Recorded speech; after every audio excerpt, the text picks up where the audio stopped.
ভবিষ্যতে এইরকম আরো কোনো দৃষ্টান্ত দেশে স্থাপন হোক।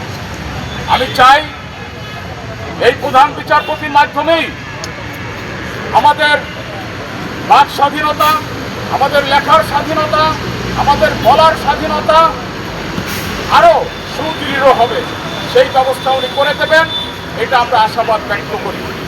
আর যদি উনি না করেন তাহলে আমরা মনে করব এটা ওনার ব্যক্তিগত বিষয় এবং সাংবাদিকরা ওনার ব্যক্তিগত কাজে এমন কোনো বাধার সৃষ্টি করেছে যে কারণে আজকে উনি যেখানেই যান সেখানেই সাংবাদিকদের সাথে একটা হিট্টু লাগান। আমরা সেটা ধরে নেব। আমরা অচিরে এই সমস্যার সমাধান চাই। আর যদি না হয় আমরা আজকে কিন্তু রাস্তার এই ফুটপাতে আছি, আমরা পরবর্তী কর্মসূচি কিন্তু রাস্তার ভিতরে চলে যাব। তখন কিন্তু আমাদের কিন্তু কোনো দায় দিতে পারবেন না। আর সরকারকে উদ্দেশ্য করে আমরা একটি কথা বলতে চাই, আমাদের দীর্ঘদিনের আন্দোলন সংগ্রাম, আমরা অতীতে কিন্তু জেল খাটেছি সাংবাদিকরা, সেই জেল খাটার ফসল কিন্তু আজকে এই গণতান্ত্রিক সরকার একটা ভোটের মাধ্যমে এই সরকার প্রতিষ্ঠিত হয়েছে।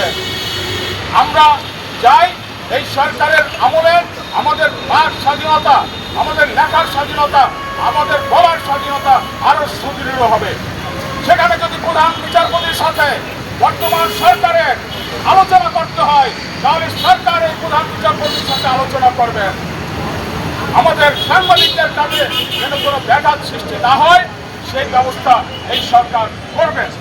আর তাহলে আমরা পরবর্তী কর্মসূচি আমাদের ল রিপোর্টার্স ফোরাম যে কর্মসূচি দিবে সেই কর্মসূচির সাথে একাত্মতা ঘোষণা করে আমরা আমাদের যতগুলো সাংবাদিক সংগঠন আছে সব সংগঠন ঐক্যবদ্ধভাবে এই আন্দোলন সংগ্রামে আমরা থাকবো ইনশাআল্লাহ।